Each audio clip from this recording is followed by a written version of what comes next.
Deep beneath the shimmering waves of the Azure Ocean, where coral castles stood tall and schools of fish danced like living rainbows, lived Marina, a young mermaid with the most enchanting voice ever heard. Her songs could make the sea itself sway, calling dolphins to her side and making pearls shimmer brighter. But despite her gift, Marina felt something was missing. She longed to see the world above, to hear the wind whisper through the trees, and to feel the warmth of the sun. However, the elders of her kingdom had forbidden mermaids from venturing beyond the ocean's embrace, warning of the dangers that lurked on the surface.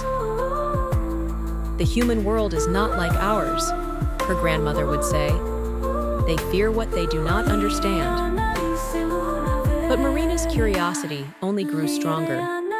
She would often sneak away to listen to the echoes of seagulls and the laughter of sailors. Then, one evening, as the moon cast silver ribbons upon the sea, Marina heard a sound unlike any she had known, a sorrowful melody drifting from above. It was a human boy, Luka, sitting on the rocks, playing a wooden flute. His music carried a sadness that tugged at Marina's heart. Curious and moved, she dared to rise closer, hiding behind a rock. As Luka played, tears streamed down his face, falling into the sea. Marina could no longer stay silent. She let her voice weave into his melody, creating a harmony so beautiful it made the waves still. Startled, Luka searched for the source of the voice, but Marina remained hidden. Night after night, they met like this. He played, she sang, and an unspoken bond formed between them. Luka told his story through his music. He had lost his mother, who used to play the flute for him. Now every note he played was a memory, and every melody was a whisper of longing. Marina wished to comfort him more, to be seen, but she knew the laws of the sea. Yet her heart ached for Luka, and she decided to break the rules. One night, she revealed herself. Luka gasped in wonder, but did not fear her. Instead, he smiled. "You are the voice of the ocean," he whispered.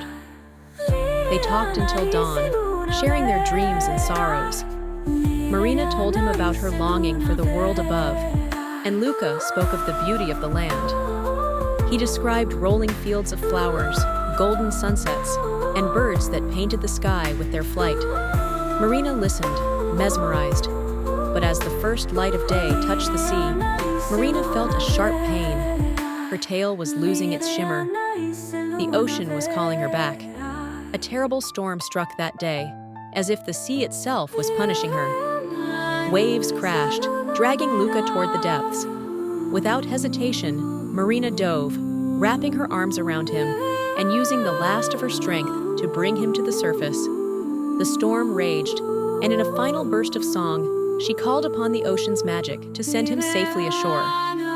As she sank, exhausted, the sea whispered to her, "You have broken the rules, but you have shown the greatest truth of all.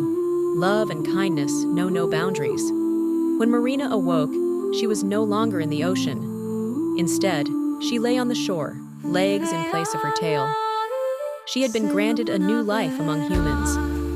Luka, overjoyed, took her hand, and together they walked into the world she had once only dreamed of. But Marina never forgot the ocean. Every night she would return to the shore, letting her voice rise into the wind, singing the song of the deep. And though she had left the sea had never left her. It watched over her, whispering its secrets in the waves. Years passed, and Marina and Luka built a life together. She learned the ways of the land, and he taught her how to play music with her own hands. Yet, on certain nights, when the moon was full, she would stand by the water's edge and hear the ocean call her name. She knew she had made a sacrifice, but she also knew she had found something just as precious, a life where love and courage had led her to a new destiny.